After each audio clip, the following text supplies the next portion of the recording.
Hello. Morning. I think we did it. It changed on YouTube. We're live. I think. Yes. Man. Hey, all. YouTube's being weird. Zero echoes. Technical difficulties almost every week. Almost. If you haven't noticed, there's three of us this morning. So we're joined by our friend Raymond, and he's in the bottom. He's the one you see once in a while. I noticed your room has less printers in there this time. Oh, you had to make that deal too. I see. Hmm. Where? Ah, where'd the printers go? I like it. Oh, hold on. It looks like I'm talking to myself, apparently. Yeah, so I look like a crazy people, and you guys look like mine. Bam! There we go. That was an easy fix. Huh? I'm in a box. I need help. I need help. All That's right. good. So Raymond just did some craft fairs and stuff for Christmas, I'm sure. That's fun, eh? Yes. Yeah, Eh. it can be busy. We usually stop at the beginning of December just so Mm-hmm. we can take December off, right? It's Christmas time. You want to be with families, that sort of stuff. I don't need to be Yeah. gone every week. Yeah. As it is now, I'm working at school on Saturdays as well as during the week. So, Oh man, yeah, he's busy selling printers. Yeah. It's busy, yeah. busy. He's doing the 3D printing church work, you know, Exactly. evangelizing the So crowds. are you printed out or are you still got projects? Oh, I still have projects. I got projects for years. I mean, that's a good space to be Yeah. in. Yeah, I'm trying to we've finish up. I'm trying to finish up an RV Humvee right now, a 110 scale Humvee. Mm. oh And nice. there's a machine gun that sits on top of it that I'm just figuring out right now with some magnets, so if the vehicle rolls over, it doesn't destroy the gun sitting on top. Okay, that's pretty Pop sweet. it off. Yeah, Nice. Yeah, because you like your RCs and stuff, right? yeah, yeah. Yeah. Right, it's a pleasure RC, right? It's not like a battle robot or something like that. No, nothing like that. No, Ah, just something you can see. Yeah. love it. And you, did you print it all, or is it like a body kit that you got? And No, uh, it's a body kit that I downloaded off of Maker World, okay. and then I've added what I want to it, like normal. Mm-hmm. And then the frame and everything is actually a proper RC car, Yeah. and the body just bolts right to the frame. Okay, Nice. that's pretty sweet then. Nice. Yeah, when it's done, I'll show it. But Yeah. right now, it's not gonna have the hood ripped off and all sorts of different things going on right now. The mechanic is still working. Okay, I got it. Exactly. Yeah. And I'm still tinkering with this thing. I'm What trying is to this? this is Oh, the Mark Forge.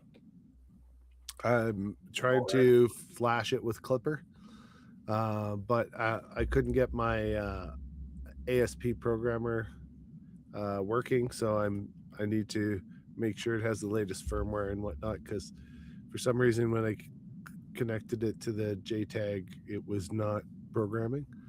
So I just need to get that going. Because if I can get Clipper on here, then I can at least try to play around with the kinematics, which is kind of weird. I mentioned last week it's a hybrid Core XY.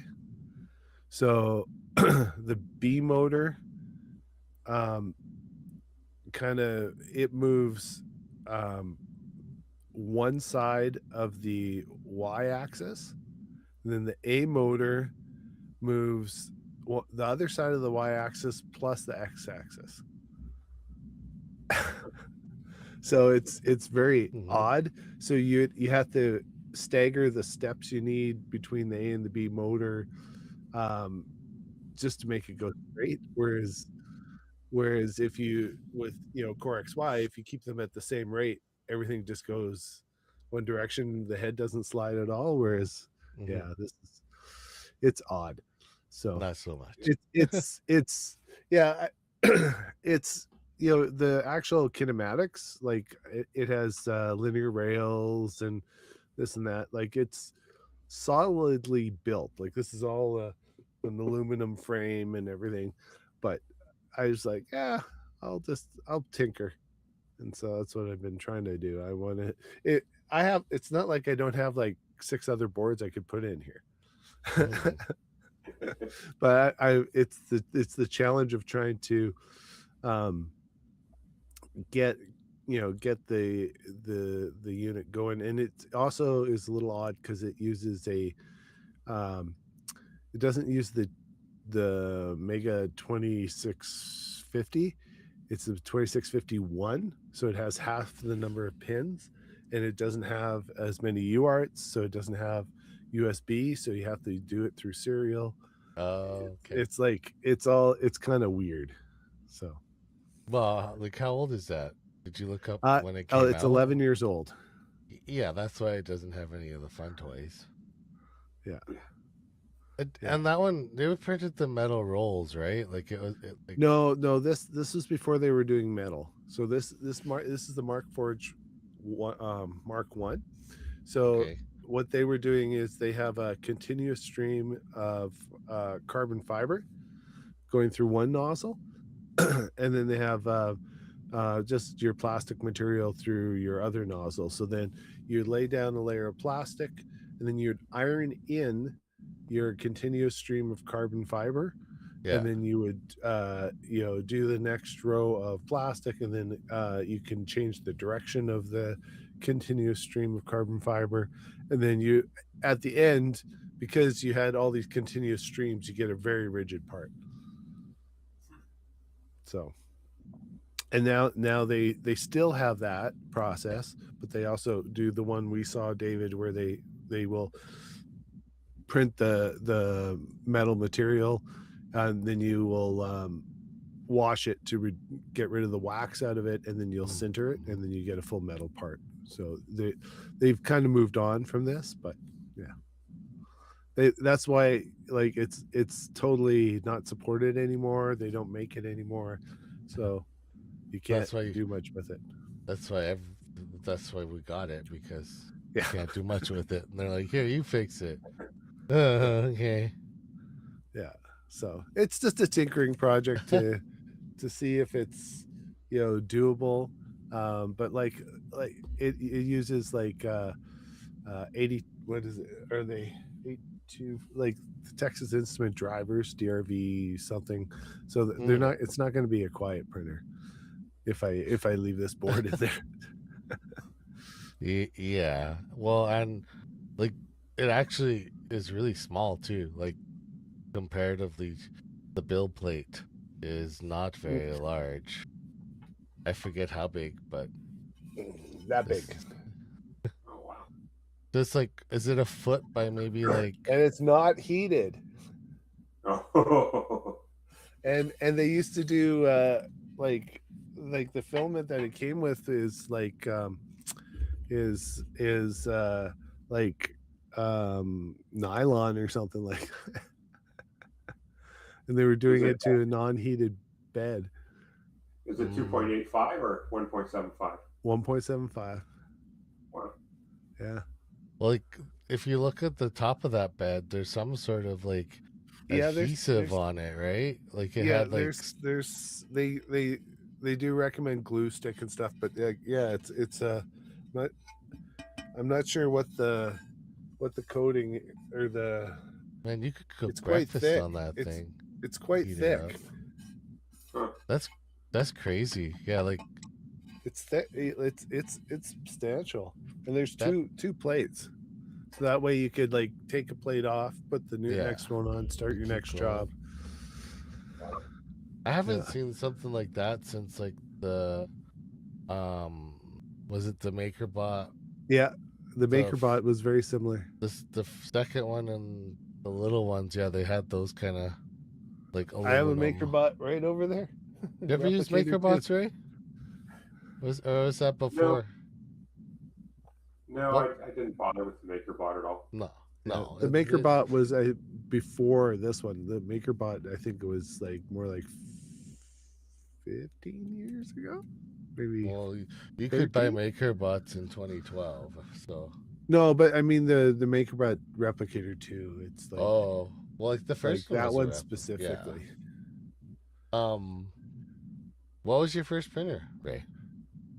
Or like FL Sun. FL Sun? Yeah. Was it like the Bed Slinger or a Delta? No bed slinger. And like, So it was a it kit like in a box. nice? So everything was all pieces, and I had to build it. That's what I wanted, so I could learn Mm-hmm. 3D printing, how things worked, and stuff like that. Yep. I broke my hip, and I couldn't do much, so I ordered that from AliExpress. Yeah. And built while I was in bed, basically. That's crazy. Was it? Yeah. How big was the build volume on the plate? 300. Okay, so it was kind of It was CR10-ish, beefy. clone-ish thing. Yeah, it was. It was Oh. it was i3, so Yeah. Yeah, I guess that's about like it's not a CR10 clone. Technically, all of them were Prusa clones. Just they got bigger exactly. Yeah. because the i3 frame was him first. No, that's actually. So was that? I guess that was your first foyer or foyer whatever foyer? I don't remember the word, but anyway, that was your first. Yeah, into 3D printing then, or had you like dabbled before? That was nope. That was first right there. Yeah. I That's a decided good way I to needed get to into do it. something while I was laid up for 6 months. Yeah, Nice. that's more than fair because I would go bored. I'm blanking on the name of my first one. It's the one that was all acrylic and always caught fire. Mm, The ANET. ANET, yes. Yeah, ANET A8. Right. And someone had bought it, and I think they used it once and it clogged up. And so they like, I just want to get rid of it. So I think I bought it for like $60 or something like that. They gave me filament, but the filament they gave me was ABS. And I'm like, this is not an all metal hot end. What? No wonder it's not working.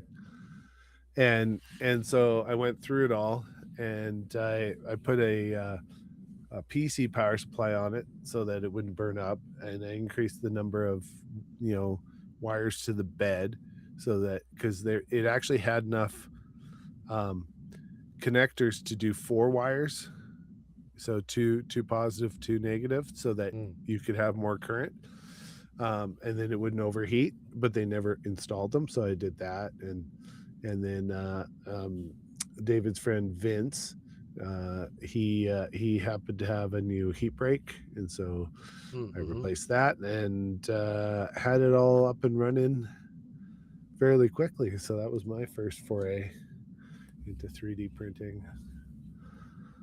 Yeah, man, it's hard to think, but like that was probably what 7 short years ago, I guess. Yeah.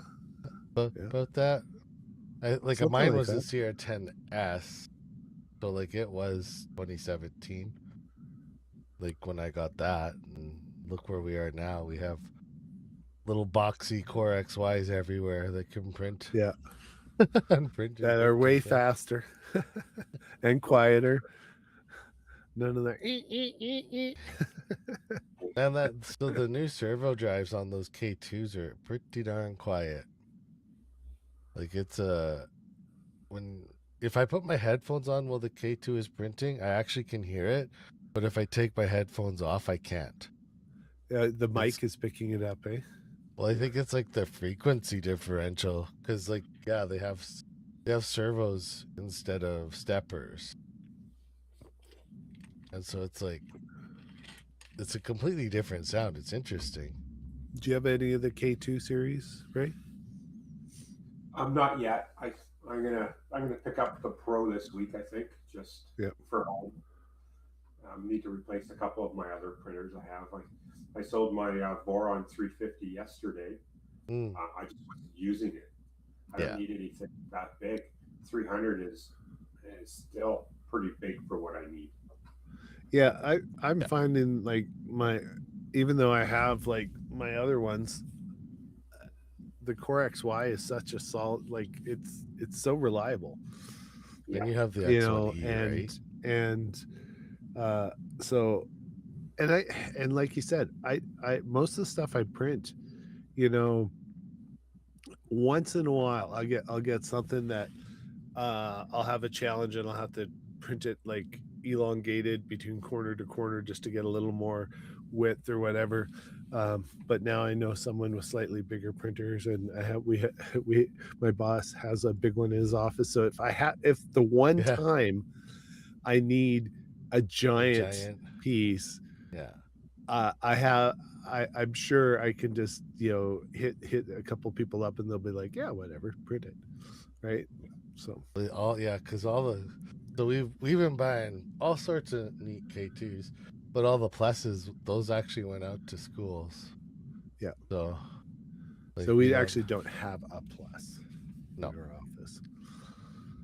That's okay. But maybe we should the Max should go out to someone and Filter through. yeah. Maybe. I know what I thought I would do too. If I needed anything bigger than the 300, I would just go to school and Mhm. print it. Well, We you have, I think, we have 5 K2 pluses now in our print farm, and then we also have bigger printers, as you know, which you saw. yeah. And the big one's cool. I mean, and that's an interesting point too, because like the K2 plus, like oftentimes in the past, the bigger the printer, the more problems you had with like artifacts in your print, right? You had to control the acceleration better because of the vibrations. But like with the clipper setup on these new Yeah. ones, and like they don't move, so putting a couple pluses into your fleet Wow. makes it real And then they versatile. compensate. They have the compensation now for that with the linear advance and all that other Mhm. stuff. So that also helps. So even on the K2 plus, it's even though it's so big, it you're going to get a much more consistent print out of it nowadays than you would out of even my Anycubic over here. It was like 310 by 340 or whatever it was, and yeah, it's my next most reliable one is the CR10 behind me here, the V3. It's been a rock solid like on what it could print. So, but my go-to now is just always my Core XY. Yeah, and that's the same as us at home too. All of our machines are Core XYs, except for I have a couple of Bamboo Minis. The reason why I have those is because we'll take them to the sales with us, put them on the table, run them in box mode so that people can see how they work and stuff like that. Yeah, that's a good idea. Everyone's always fascinated by watching a 3D printer print, right? So yeah, exactly. Yeah. And they're easy to support too, right? Oh, absolutely. Yeah. That was the joke when I carried the K2 into the house downstairs. I got it to the top of the stairwells and thought, should I just buy an A1 Mini?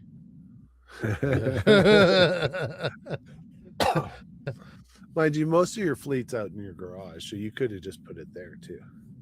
Yeah, but I like having one in the house. It reminds me that I'm allowed to print things.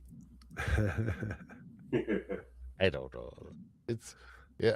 I just like having one here because there's always like, if I'm doing design and stuff, it's on the computer that's in the same room as the printer that's over there, right? Yeah. If you're prototyping, having a printer nearby is very handy, especially if like you're just, you chop your design just to make sure that the first few layers fit, and then it like fits two things, so you're not wasting all of the material, and you're doing a few iterations before you do the last print. That's very true. Save yourself a little money, time. Yeah. That's exactly what I miss now because all my printers are in the second floor. Yeah, so it's like you have to go downstairs now from the second floor. Yeah. By the time you're back up, you're wondering what you're doing with your life. Why did I do this? Well, there's like, is that an Ender behind you? You could still print on that. That is my wife's Ender. That's her first Ender that we bought her.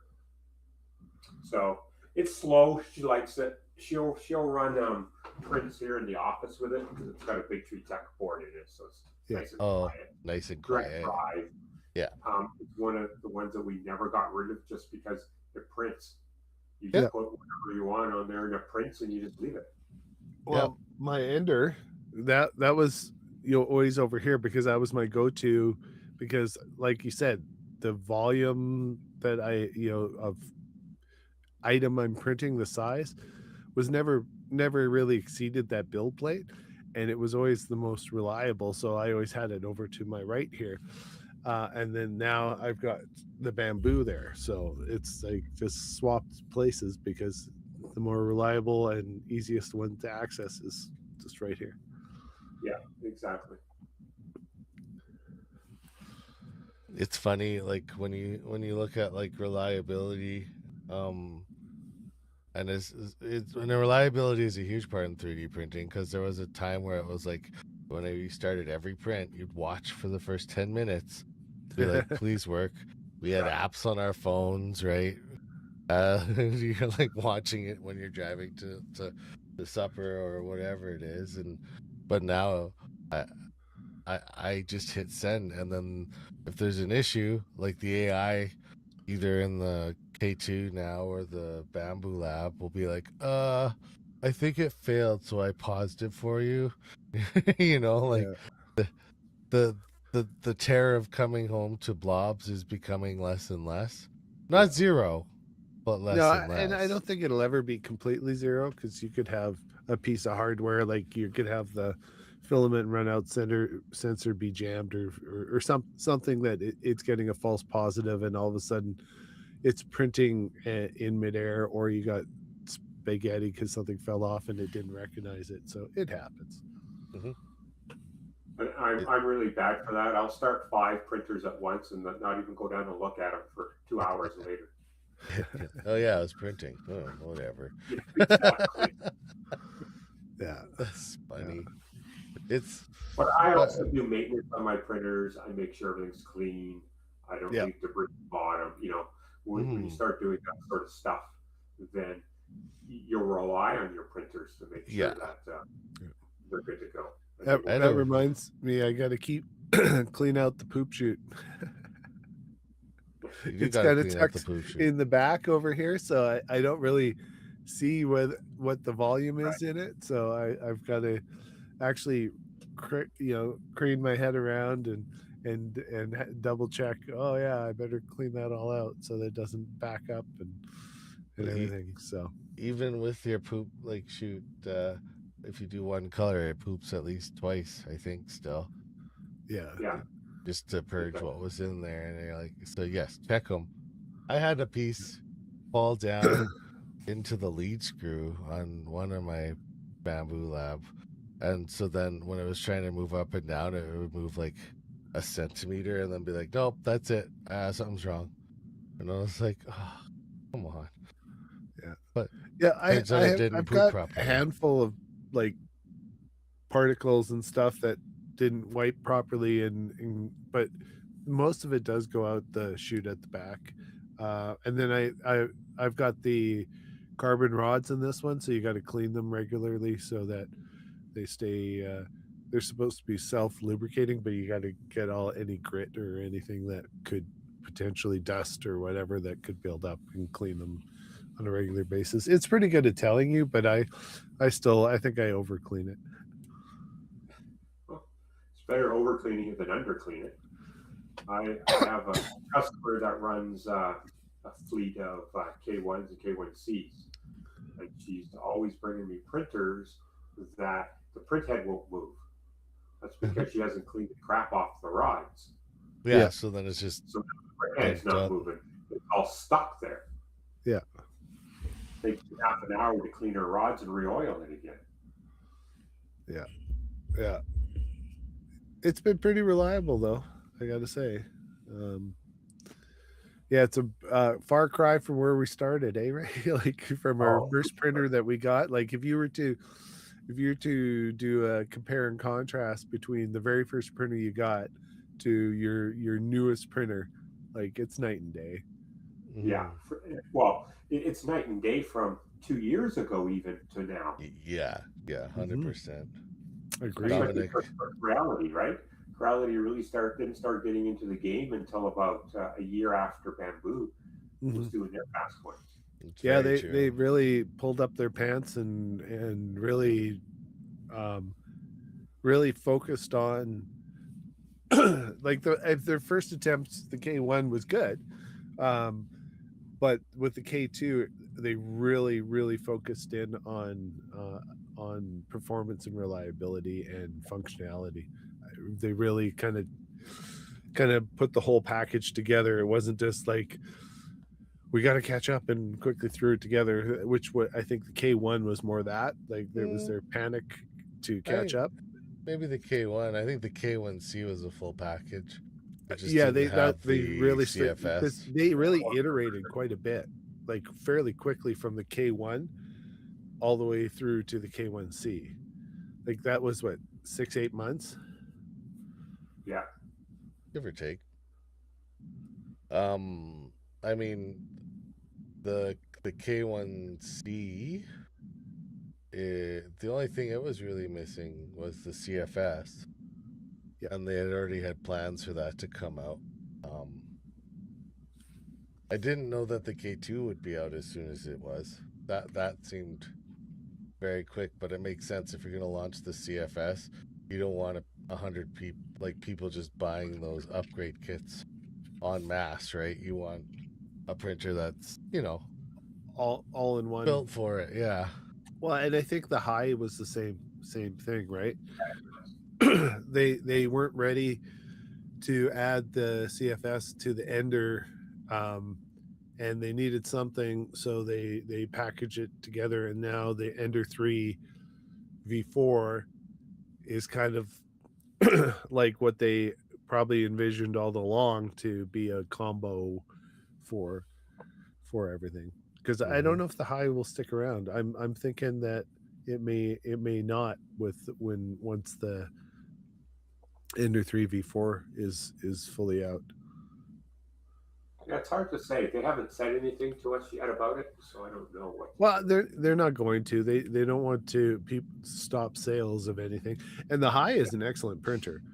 Like we've been using a lot in our office. Like we were thinking that was going to be the one that we would do for our course originally.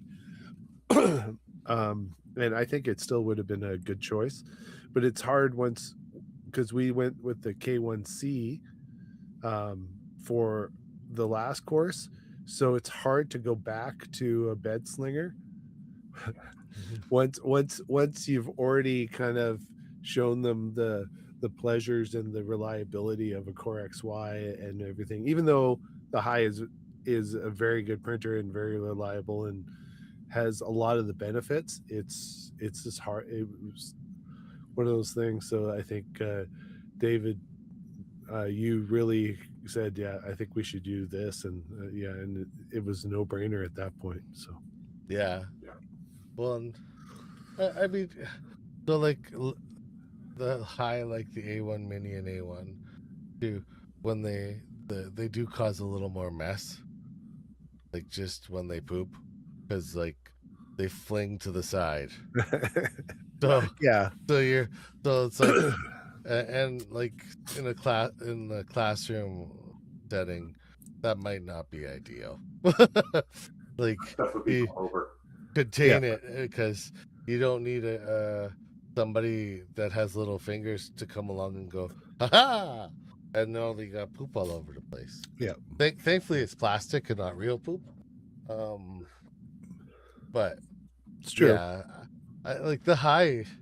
Like so, it's funny. We had Creality driving. So like and Dominic brought it up with the Ender 2. So like Creality really drove the race after Prusa, right? Because Prusa came out with their i3 and they're like, wow, this is the best. And everybody's like, this is the best. And then all of a sudden you had CR10 and everybody's like, wow, this is cheap too. And I can get 300 by 300. And then after that, Creality's like, watch us hit the floor and give you a printer that everybody will want. And that was the Ender, right? Yeah. And then right after the Ender, Naomi, the cyborg lady, she made them open source that and we got Ender 3 Pro, right? So Right. we iterated through Creality with them pushing the way. And then it was just after the pandemic when, like, I don't remember when they first came out. Hold on. But yeah, Bamboo really no. hit the stream or hit the scene running. So in 2022, right? Because we had kind of the Voron revolution that. Like, Oh yeah, you guys and both had Voron really Vorons. popularized the Core XY. Like you've got to give them props. But they did a lot of work to get Clipper going and to get all that developed. Yep. And then once whether or not Bamboo Lab stole some stuff to get going, like firmware wise or not, but Bamboo Lab took it and brought it to your house, right? Because a Voron, like the 350 Vorons, they're expensive. Like, and you have to put them together. Generally, like I don't know, like because I enjoyed building kits, my right? little Voron too. Yeah, and building them was fun.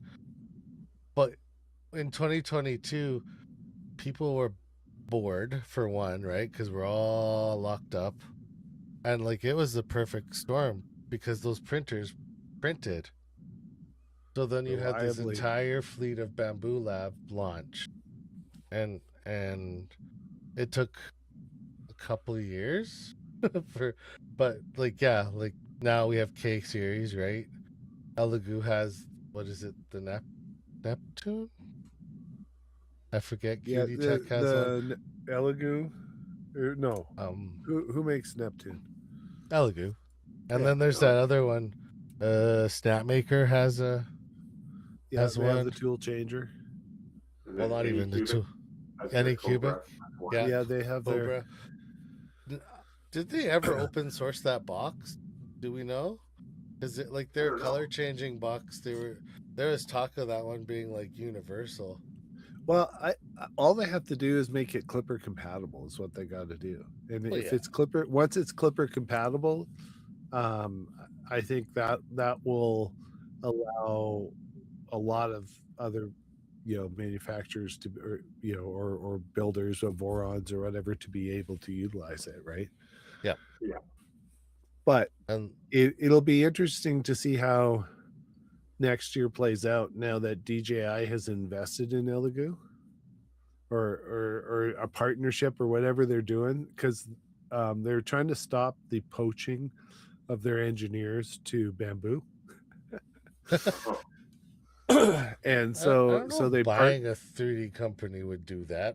Like, but so they partnered with them. I don't know if it's I don't think it's a merger, but it's a very big partnership to allow their engineering to kind of mesh with Elegoo. So we'll see if something new comes out of it, or if I think you have to have a vision for the whole kind of scope of things, and I don't think just mashing two companies together is enough without the vision. So hopefully they have a visionary there that can really tie it together. Otherwise, I don't know how well it'll work. Yeah, because like it just says, when you look at the press release, it just says like major investment. Yeah. So so it's not a full-on merger or anything or this and that, but I think they signed agreements that their engineers can go back and forth between the companies and stuff like that, I'm sure, so that maybe they, their engineers can still work with 3D printing, because that was one of the things. That's why Bamboo started, is all the engineers were doing so much 3D printing, but they didn't have a good enough 3D printer that they spun off. They left the DJI and started their own 3D printing because they wanted a better printer. Yeah, and I mean, the company is, their engineers are top notch over there.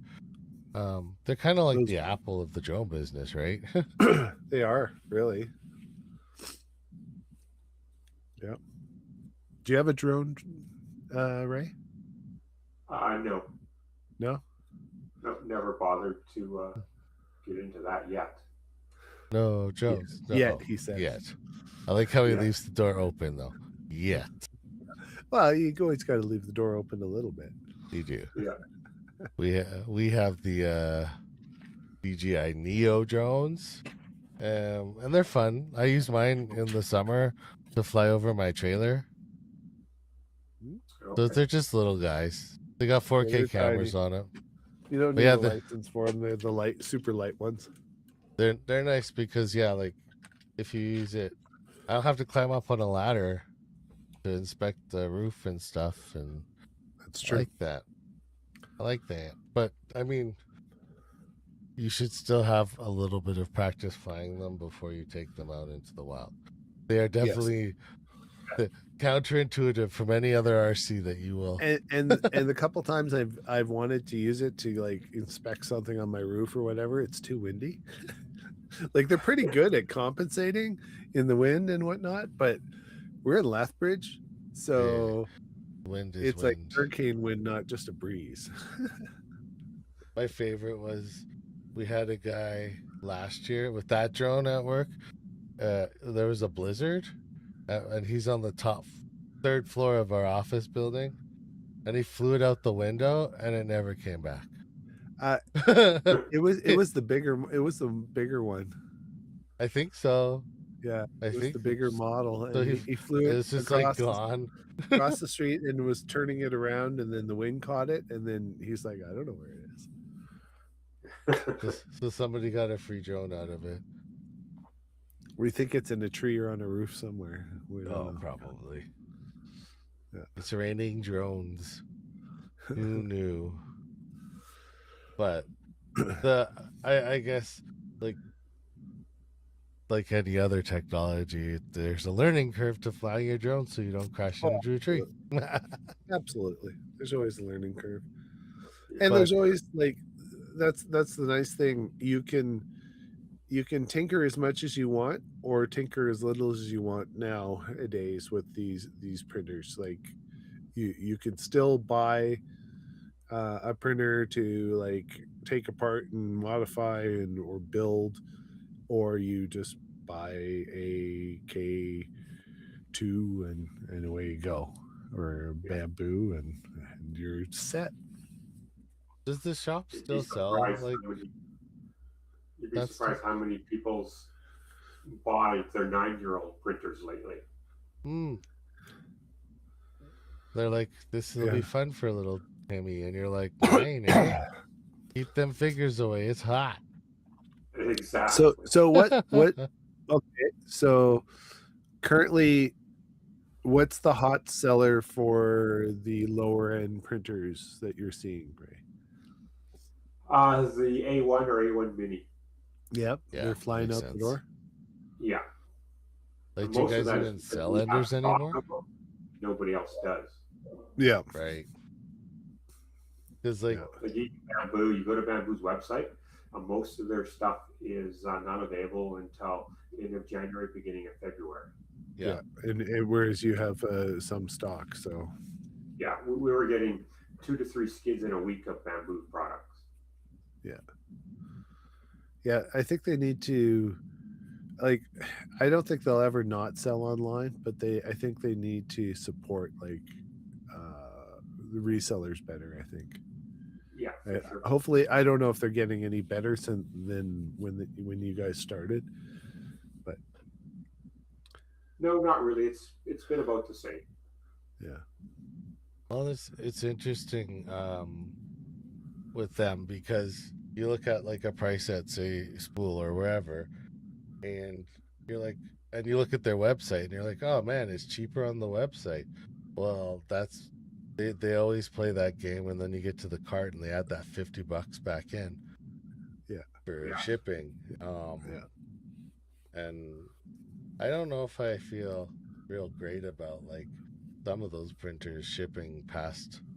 Like you guys don't ship Bamboo Lab printers out, do you? You No, have we to don't. actually. It's pickup only.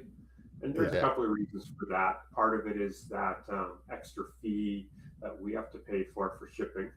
Hmm. And Yeah. the other part of it is we do the warranty work as well for Okay. all the work we sell. So if someone in Saskatchewan buys a printer, they have to mail it back to us. If we have an issue, we fix it and mail it back to them. Yeah, so So that's a lot. The logistics is just a pain. Yeah, eats our costs up. So we might as well. So that's why we Yeah. decided that we were going to sell locally, and we sell a lot locally. And that's it. That way, if they have an issue with it, they can bring it to us. Local, Yeah. quick turnaround, that kind of stuff. Yeah. mean, I So since you do all the warranty work, do you have to stock a certain number of replacement parts, or do you just order as you need? Actually, what Bamboo did was they shipped us a bunch of parts that they thought would be good for us to have on hand. So it's like any warranty thing. I have to take the serial number down of the item, mark it all down, and then I submit it to them, and then they'll replace what they already gave us. Okay, gotcha. So you just are replenishing the stock. Yeah. Do you ever run into the parts that they didn't send you that you're gonna need or something like that every once in a while? Or Yeah, every once in a while, but also Spool sells a lot of parts too. Yeah. So if that happens, I can always take it from our stock and then have Bamboo replace it as well. right. Mm-hmm. But we have probably, I don't know how much in dollars sitting there of just warranty products, but we have everything that could ever go wrong with a printer Yeah. on video. Yeah, Like- and you guys fix. You'll look at anyone's printer pretty much, right? Because I know Yeah, we Except I've yours, been in there a Greg. couple times, and you've been repairing, the Prusa stuff and this and that, and that's where else are you going to get it done locally if you're not going to do it yourself, Mhm. you're the Exactly. place. Yeah, for sure. There isn't any that we won't say no to. Yeah. We'll definitely have to look at whatever printer, whether it's feasible to fix it or not. Yep. At Yep. least we'll tell you in that case. Yeah. I'm getting a lot of Ender 3 Pros in and Ender 3s in lately, where the board has gone on it. Well, that's an $80 charge for a new board. Your printer's only worth $100. Yep. You fix it Yeah. or you buy it.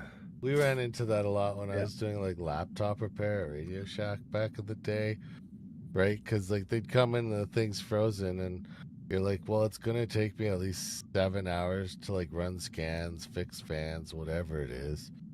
So like at that point, you're paying $500 for this laptop that you could get one on sale for like $750, right? Like, Yeah. And then you're good for another number of years. That's kind of that's the other issue with the race to the bottom, right? When you got the $200-300 printers, they become throwaway almost.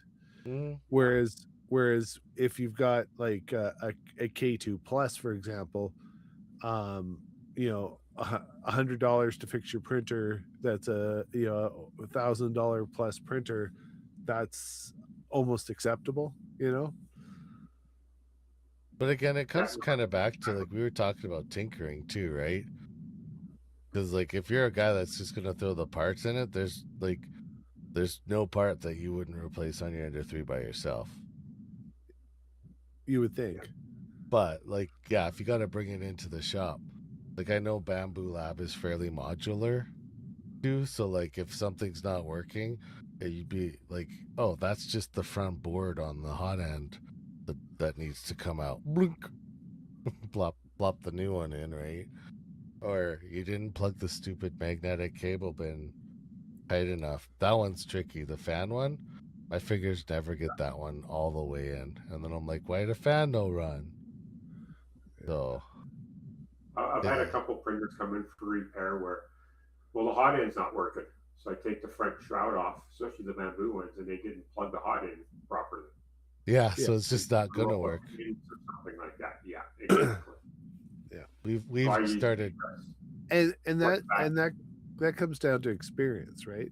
yeah, We have a vast experience of tinkering with, thermistors of all sorts, and heater cartridges of all sorts, and heater blocks of all sorts, and yada yada yada, V wheels, linear rods. Like we've kind of got to play with it all over the evolution of the products, the variety of products. So we have the experience to troubleshoot that a little easier than someone who just got it for their 9-year-old son and it's like it's not working. yeah, but that's why you buy like Ray says, lots of those A1 minis and A1s are going out, and I'm sure they're for their 9-year-old kids. most of them are, Yeah. Most people can handle putting 4 screws into the bottom of a frame. Like the Quality High wasn't hard to set up either. No. And it just prints. We had one of our techs in the schools come in, and he set it up in no time, and it was like, well, this was anticlimactic. It just I worked. thought this was gonna be hard. The one thing that, like, on our end that we did start doing that you guys have always done as well is a bench rate. So if you bring stuff into me, I say that's $80 just for me to look at it. Yeah. Because some of the printers that go out for the most part at workshops are their printers, not the school divisions, right? Yeah. So it's like if the school buys it, we do the work on it, but if it's personal, it's like we were getting stuff like, oh, my shooter won't print, and it comes in and like the PTFE is not even connected to the hot end, and you're like, just put it in there, fella. Like, you're almost there.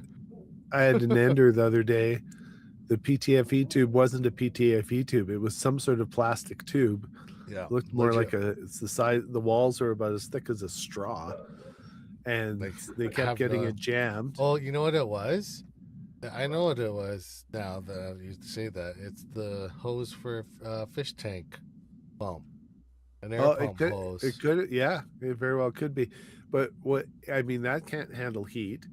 It was in a Neo, and I can't remember. I think the Neo has a heat break in it, and I don't think the PTFE goes all the way down to the nozzle on the Neo. But it doesn't. But the problem is they got so much of the gunk of this plastic thin tube in there that it needs a new heat break. And you guys don't even stock the heat break, but it's like I told them $30 you can get the whole assembly. Yeah. And then you got everything, and you could tell he took it apart because on pretty much all of the enders they have the 2 screws that go up to kind of stabilize the heat block, up, and those screws were missing, and he's like, oh well, I did take it apart. I'm like, the funny part is it doesn't matter. It's his printer. He can take it apart. I don't care if you took it apart. Just don't lie to me. You just put it together wrong and you lied about the parts. Yeah. The Dominic usually what I do at school, we have a form that they need to fill out. Oh, now. yeah. It tells us what the problem is, and I always ask them, did you take it apart, and what did you take apart? Yep. That way I know when I look at it that I'm going to start right where they took it apart. Yeah. I probably didn't put it correctly. Right. Yep. And that's what I've seen a lot is um I applaud them for trying and trying to learn and everything. But it's also tough when they break it when they're trying to learn and then they're like it was Yeah, but working and now it doesn't. that happens to like even the most seasoned like Oh, repair tech. absolutely. You could be taking out a screw and then it, like example, we were taking out a hot end on a K1C and it just torqued right in half, broke that nozzle right out. Right. So then half of the hot end still inside of the hot end with the tip out now. So either you're getting a left hand screw or drill bit, take that thing out, or you're just ordering in, which is Just order the whole new hot end and yeah, two which is what screws we and went for. plug the new one in and you're done. So Dominic was just saying that he really likes this Century Carbon. I think is the Elegoo, because we were talking about it. It's That very was a bit reliable. ago, but yeah, he likes it. I like. Yeah, it. I think the last two printers you got, Dominic. I think you did well on them. They seem to be good printers. Cheedy is really coming. I believe it's pronounced Cheedy, even though it's QIDI. You don't pronounce your printer's name right, so don't judge other people. Yeah. No, but I've been looking online and I think it's Cheedy, but it's whatever. Like, but they've come a long way too and in a short time. So yeah. Well, This next year. Okay, maybe we should do predictions for the next year, and then we can revisit it next year at this time, and see how well we did.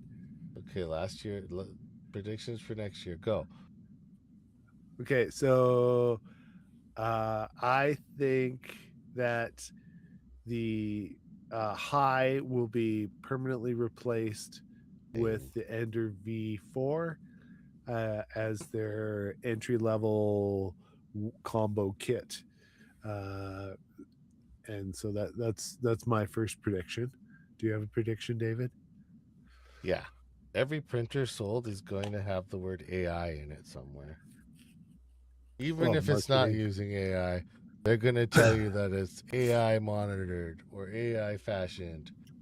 Don't they do that now? No, not yet. Almost. Okay, Ray, do you have a prediction for next year? Yeah, I think Bambu and Corelli are going to lose the race for 3D printing, and someone else is going to come up and design something better. Mm-hmm. I wouldn't put it past Elegoo. It's like Dominic just said, like the Centurion Carbon has index. Yeah.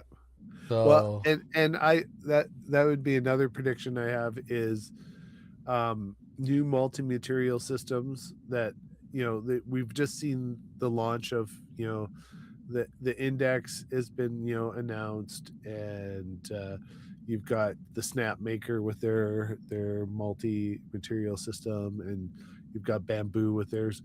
I'm gonna predict that we're going to see another entry into the market that is, and it could be in the hobby space like the Voron, that's going to be a disruption to that to make multi-material more cost effective and less wasteful to everyone. And maybe it is the IDEX or the index, sorry, but I think something else is going to come out that's going to just kind of revolutionize that. It's funny you say that because it's already there. Yeah. Have a look at the new CFS upgrade. The CFS upgrade?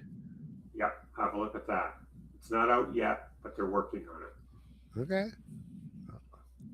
I think there's a lot of like when you looked at the end of this year, kind of like since I guess August, like Bambu tried to upset their own market, right, with the H2D, and then everybody's like, that's a dumb idea. And then they had the H2S and H2C come out after, and eventually they're like, the tool changer is the correct way to do this. like that janky hot end that just went chuk chuk chuk chuk chuk chuk chuk. Well, Everybody bought it. yeah. And they're like, this is stupid. And Well, so they sell an they upgrade weren't kit to get ready away for the from it. H2C yet. You know, like they were still developing that because they were. That's one of the reasons why they had that hot end that moved is because they knew they were going to do something, you know, with inductive and this and that, but they weren't ready. They were still kind of That's just it. fixing it. But they knew they had to get something to market because they promised something. So they're like, Yeah. Here it is. I know David's opinion on this, but I'd like to hear Ray's. I don't like it, and when they have try to do 6 things with one device, like laser, pen, you know, CNC, whatever, you know, 6 in 1, like Snapmaker. They finally just put out actual 3D printer that all it does is 3D printing, right? And Bamboo went the other way, which hopefully next year they'll correct themselves, because I think they could do better having a product that is, if they just had a laser product that was just a laser product, I think it'd be very good, very reliable and whatnot. But when you throw them all together and stir them up and come out with a product, there's too many compromises. What are your thoughts, Ray? I agree 100%. If you want a 3D printer, you buy a 3D printer. If you want a laser printer, you buy a laser printer. And Corality was one of the first companies to have the removable heads for laser printing and 3D printing. But each time you had to calibrate them, which is a pain. Bamboo's is very similar, a little bit different, but very similar. But with Bamboo, though, if you are laser cutting or printing inside that same chamber that you're 3D printing in, to me that doesn't make sense. You got to clean that sucker and clean it. Like you thought you had problems cleaning your rods when people were just 3D printing. Yeah, exactly. And I think that's where Corality's kind of got them beat, because Corality has a line of laser printers and cutters right now. And they're just expanding on them and making them better. And they bundle them. So instead of you buying one machine that does it, they say, well, buy a K2 and we can bundle that with the Falcon 2 Pro for a lower cost. So you're getting two machines with two different, you're not spitting smoke back into your printer. And you're not tying up one machine when you want to do laser cutting and you want to do printing. Now you can still do both. I hope that they've come to the realization that is not the correct way. Yeah. There's a new CFS coming out called the CFS-C. Yeah. And that one is very interesting. Well, that one has the box, which is like a giant filament buffer and cutter. So you can hook it up to like your Ender 3 or CR10 or whatever. That's the whole that's pretty cool. I still think buying a natively supported printer that has the CFS or AMS or whatever S multi-material system it is the better way to go. Probably. I think the thing is like we hit the race to the bottom for like single or multiple colors to a single extruder, right? And that's CFS and AMS, because those used to be like the pallets were $1,200. That it's similar, except it did more processing on the pallet because slicers weren't smart enough yet. Yeah, like Dominic says, like he's the single nozzle multi material through is going to be a thing of the past, and I think we'll see it next year. Just depends which company, like Ray says. I wouldn't put it past Elegoo now that DJI invested either.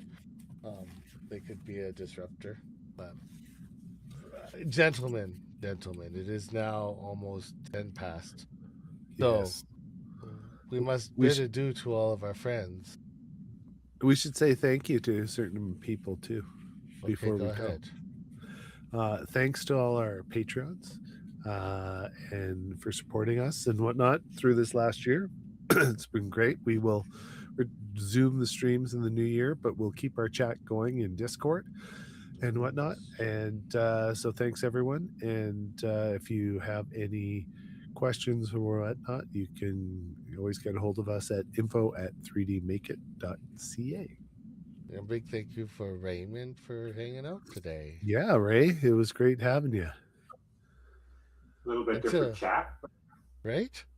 Yeah, It was casual, which is good. it was. It's the year end. We got to change it up a little bit and whatnot. So, But until that's next year, everybody, we bid you a fond farewell, happy holidays, or whatever you do, and we'll talk to you later.